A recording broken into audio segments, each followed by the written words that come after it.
was 4 o'clock in the morning when we started packing the last things that we had to pack. And by 5:15, we were moving.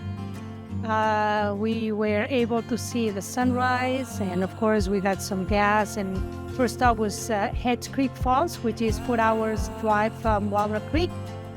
And we had a very smooth drive there, passing the stunning Shasta Mountains, rolling flat fields, and charming small towns. After about 4-hour drive from Walnut Creek, we finally made it to Dunsmuir. But before checking out the falls, first thing is first, we had some breakfast.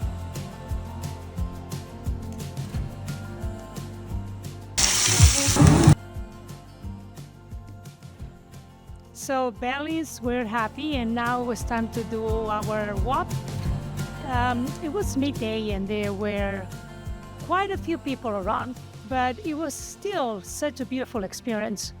We stood under the waterfall with everyone else and really enjoyed it, and then finished the walk in less than 30 minutes. And now we were heading to second stop, Crater Lake, which was the first stop in Oregon and about 2 hours away.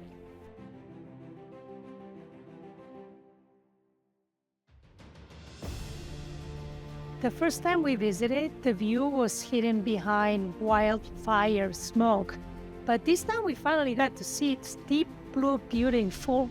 Check out these two shots, one from 2014 and one from this year. We tried to recreate the same photo.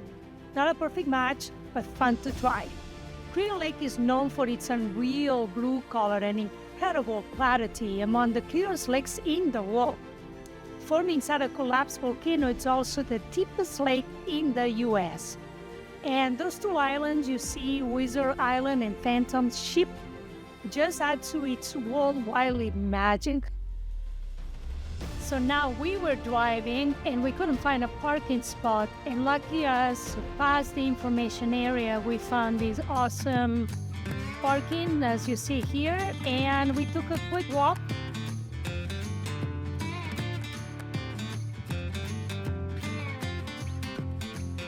After walking around the crater and taking its beauty, we headed back to the RV, where I prepared a quick lunch before we hit the road again.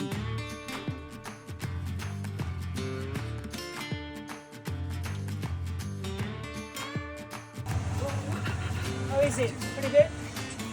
Delicious? Acceptable? I can eat? And now bellies are happy and we were back on the road. There is a few spots exiting the park that you can check out. Parking lots were full, so because we had been there before, we just checked the view and moved on. Got to our camp spot, which was only 17 miles away from Crater Lake. It's really a very clean campsite, and is tucked back in a large pine forest at the south end of Diamond Lake. This campground offers quite a retreat for families, groups, RV travelers, and campers alike. When we got there, I got everything set up so we could have a nice meal. We took all the pieces out to set the IGT from Snow Peak system. And if you want to see how that went, I have a video that I'll have a link below and you can check it out. We started getting the fire going, got all my boxes, everything out. And yeah, we had a beautiful dinner with the perfect weather. As you see here, I was setting up the stoves. It was the first time I actually used it, and Chad was chilling. And now all my pots and pans and the IGT from Snow Peak system was set and ready for my cookout.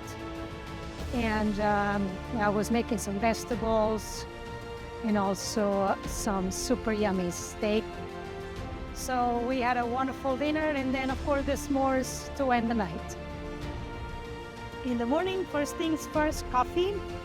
Enjoy the morning sun and have a hearty breakfast, and pack up for the day ahead. Next stop, Paradise Camp, about 3 hours away. Seriously straight. Generating steam.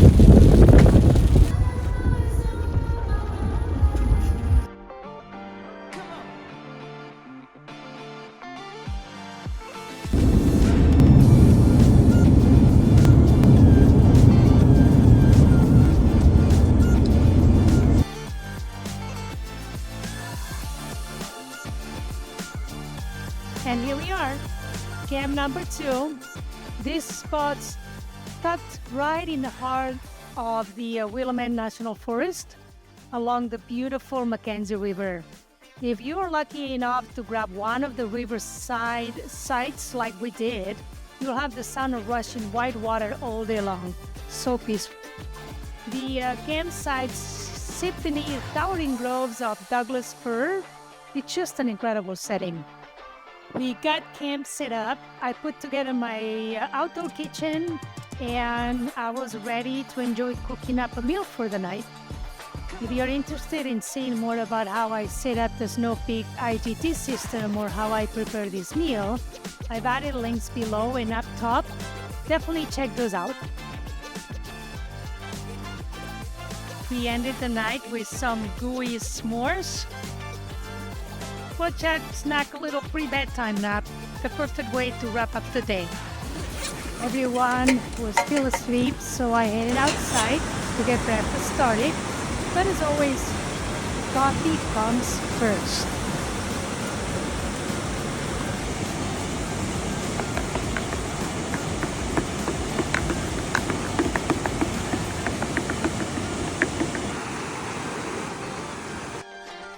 Today I used the jet boiler.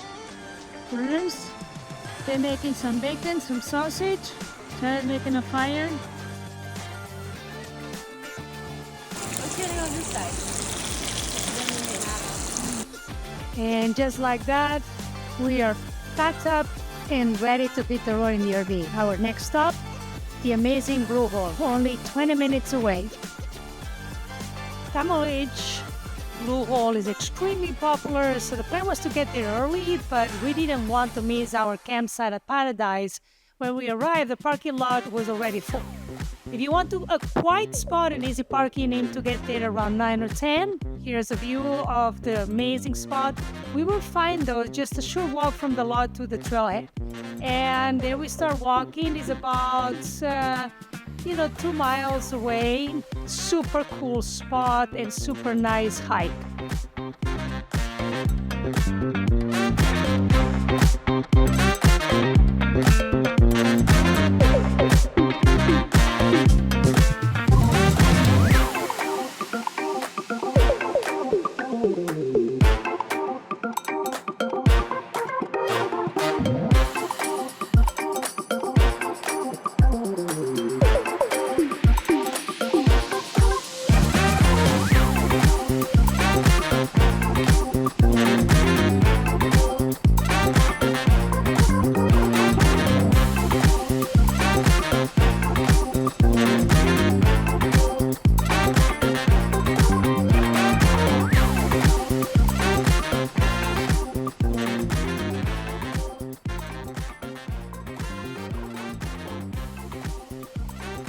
Right around this turn, you start to spot the Blue Hole. There were a few people standing near it, so we walked over to check it out too. It's actually one of the main viewpoints on the hike. Here you can just stop to admire the amazing turquoise color of the Blue Hole and snap some photos. Many people walk to this point and then turn around. But if you want to get to the bottom, it's a steep trek, not an easy one, which is actually a good thing, since it keeps the crowds away. Of course, we couldn't resist and made our way down to take a dip in the freezing water. It's one of those experiences you just have to try. Excuse the camera shake here. I was turning around to show you the amazing Blue Hole. Check it out. Now we're starting to walk around the cliff rim basin to the other side and heading down. The trail gets pretty rocky, all from the old lava that formed this pool. A bit sketchy in spots. But if you look past my shaky camera work, you can see the water glimmering at the bottom. This is where the real descent begins. And we found a spot between all these rocks. And I was just ready to jump in. Look at this water. It's just incredible, isn't it? So yeah, got our swimsuits on, and first person to go in the water was me. And then everybody else followed. Took my time.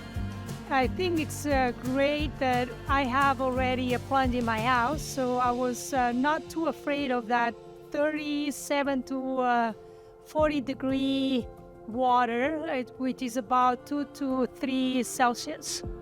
So here I'm enjoying it, and then now you'll see Chad, Shane, Ariana, and Henry also getting into the cold water. Check this out.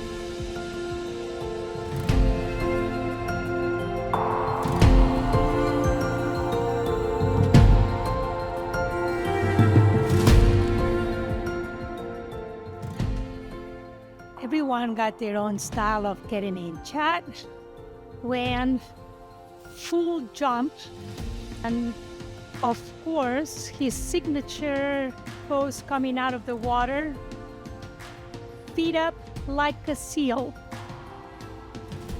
Then Shane climbed up a rock to jump from higher up, crazy kid, but he was out of faster than anyone.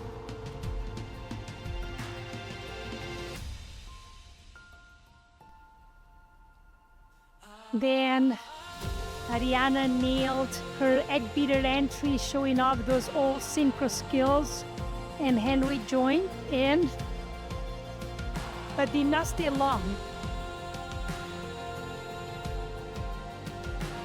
We all took a couple more dips, then it was time to hike back to the RV for some well-earned lunch.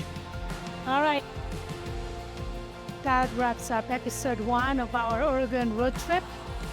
We've got more waterfalls coming up next that we visited, and other locations. So stay tuned for episode 2 and more adventures on the road.